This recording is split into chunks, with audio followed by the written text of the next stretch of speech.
પારડીના બુટલેગરે પોલીસને જોઈ કાર હંકારી મૂકતા તરમાલિયા રોડના સાઈડે પલટી મારતા દારૂ મળી આવ્યો। દમણથી દારૂ ભરાવનાર હિતેશ સહિત 2 વોન્ટેડ કુલ રૂપિયા 2.05 લાખનો મુદ્દામાલ કબજે। બુટલેગરો દારૂની હેરાફેરી કરતા પારડીમાં વલસાડ એલસીબી પોલીસે બાતમીના આધારે વોચ ગોઠવી હતી। પોલીસને જોઈ બુટલેગરે કારને રોહિણા રોડ તરફ હંકારતા તરમાલિયા ગ્રામ પંચાયત પાસેના વળાંકમાં સ્ટેરિંગ ઉપરથી કાબુ ગુમાવતા કાર રોડની નીચે ખાડામાં ઉતરી પલટી મારી ગઈ હતી। પોલીસે સ્થળ ઉપર પહોંચી ચાલક જીગર અજયભાઈ બાવા વૈરાગી રહેવાસી પારડીને બહાર કાઢ્યો હતો। કારની તપાસ કરતા દારૂની 288 નંગ બાટલીઓ જેની કિંમત રૂપિયા 50,016નો જથ્થો મળી આવ્યો હતો। પોલીસે કાર, દારૂનો જથ્થો, મોબાઈલ સહિત કુલ રૂપિયા 2.05 લાખનો મુદ્દામાલ કબજે કર્યો હતો। આ દારૂનો જથ્થો દમણથી હિતેશ નામના શખ્સે ભરી આપ્યો હતો અને નવસારીના બકુલ નામના શખ્સને પહોંચાડવાનો હતો।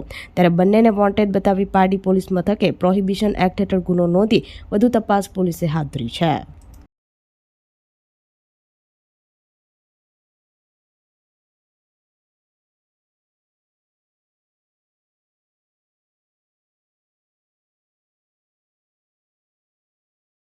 આપણી સંકલ્પ ન્યૂઝ ચેનલને સબસ્ક્રાઇબ અને લાઇક કરો, બેલ આઇકન દબાવો જેથી આવનાર ન્યૂઝ અપડેટ્સની નોટિફિકેશન આપના મોબાઈલ પર સૌથી પહેલા પહોંચે।